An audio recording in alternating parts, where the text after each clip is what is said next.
Bonjour et bienvenue dans cette vidéo sur la réaction chimique.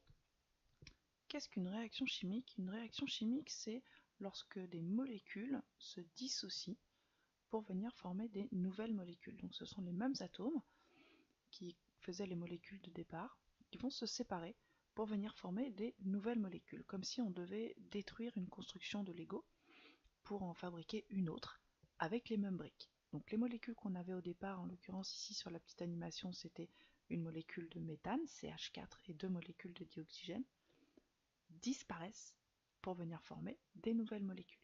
Elles disparaissent parce que les atomes s'arrangent d'une autre façon pour venir former d'autres molécules, en l'occurrence ici une molécule de dioxyde de carbone et deux molécules d'eau. On a ce qu'on appelle une conservation de la matière, c'est-à-dire que ce sont les mêmes atomes au départ et à l'arrivée, ils sont juste agencés différemment. Les réactifs, ce sont les molécules qu'on a au départ, donc ici une molécule de méthane, deux molécules de dioxygène. Ces molécules vont donc disparaître pour venir former les produits, une molécule de dioxyde de carbone et deux molécules d'eau.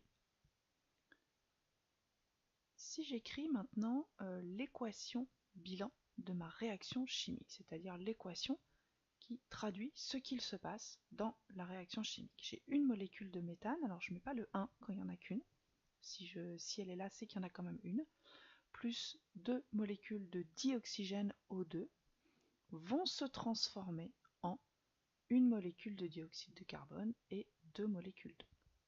Ce qu'il y a à gauche de la flèche disparaît pour venir former ce qu'il y a à droite de la flèche. À gauche, les réactifs, à droite, les produits.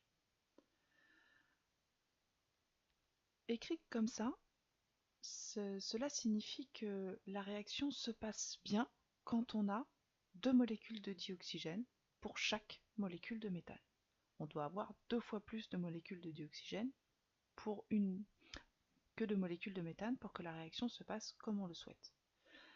Les coefficients que l'on place devant les molécules, c'est ce qu'on appelle les coefficients stoichiométriques.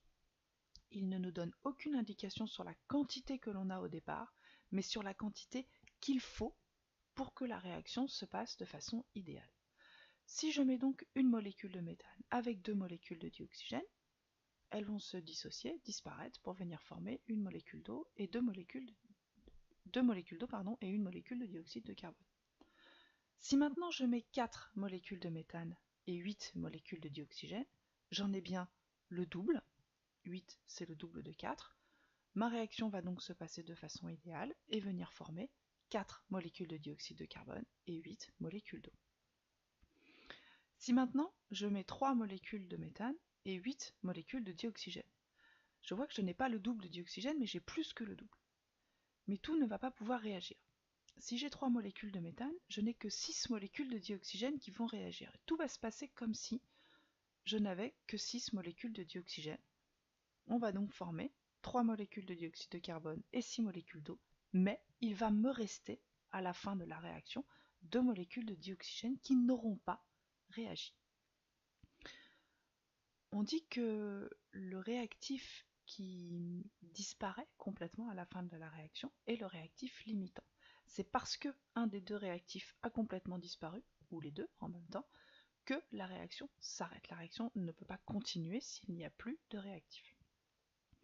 Donc en l'occurrence ici, celui qu'on appelle le réactif limitant, c'est le méthane, puisqu'il me reste du dioxygène, j'avais trop de dioxygène.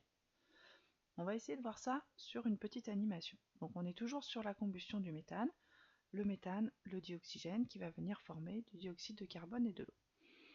Je vais commencer par mettre le même nombre de molécules de méthane que de dioxygène, donc 2 molécules de méthane pour 2 molécules de dioxygène. Je vois que je n'ai pas le double, contrairement à ce que je devrais avoir, j'en ai moins. Du coup, tout mon dioxygène va réagir, mais il va me rester une molécule de méthane qui n'aura pas réagi, qui ne peut pas réagir parce que je n'ai pas assez de dioxygène pour la faire réagir. Le réactif limitant ici est donc le dioxygène, j'en ai pas assez. Maintenant, je mets le dioxygène et le méthane dans ce qu'on appelle les proportions stoichiométriques, c'est-à-dire les proportions idéales qui respectent les coefficients stoichiométriques, 2 fois plus de dioxygène que de méthane. Ma réaction s'arrête, je n'ai plus de dioxygène, je n'ai plus de méthane. J'ajoute ensuite des atomes d'oxygène, en plus, en trop, puisque j'ai plus que le double de dioxygène que de méthane. Il va donc me rester du dioxygène, je vais avoir trop de dioxygène. La réaction va s'arrêter parce qu'il n'y a plus de méthane. Le méthane est ce qu'on appelle le réactif limitant. Alors qu'au début, quand on n'avait que deux molécules de dioxygène, c'était le dioxygène le limitant. La réaction se passe comme si on avait 4 molécules de dioxygène. On va venir former 4 molécules d'eau et 2 molécules de dioxyde de carbone, sauf qu'il va nous rester 2 molécules de dioxygène qui n'auront pas réagi. Alors pour déterminer le réactif limitant, jusqu'à maintenant je parlais en molécules, mais évidemment c'est pas seulement quelques molécules qui réagissent, c'est des milliards et des milliards de molécules. On va donc s'intéresser aux quantités de matière de nos réactifs, c'est-à-dire le nombre de moles.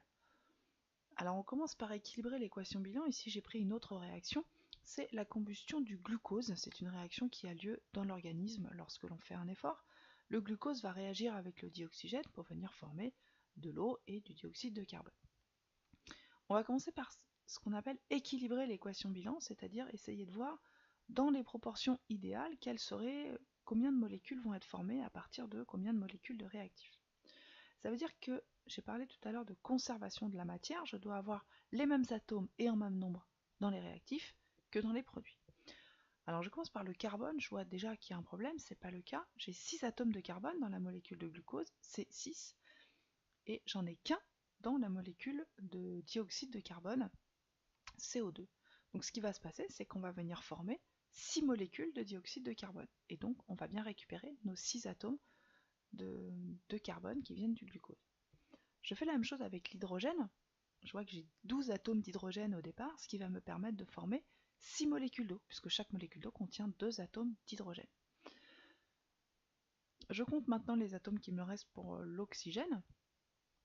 J'ai du côté des produits 6 x 2, c'est-à-dire 12 atomes d'oxygène dans le dioxyde de carbone, plus 6 pour les molécules d'eau, parce que j'ai 6 molécules d'eau, ça me fait 18 atomes d'oxygène. Maintenant, je regarde du côté des réactifs, j'en ai déjà 6 dans la molécule de glucose.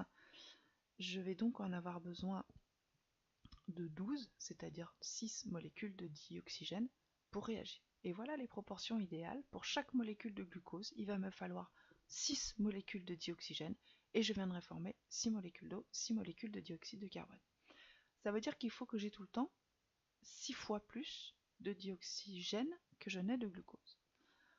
Premier cas, je mélange 0,5 mol de glucose avec 2 mol de dioxygène. Alors je vérifie mes proportions. Est-ce que j'ai bien 6 fois plus de dioxygène que de glucose?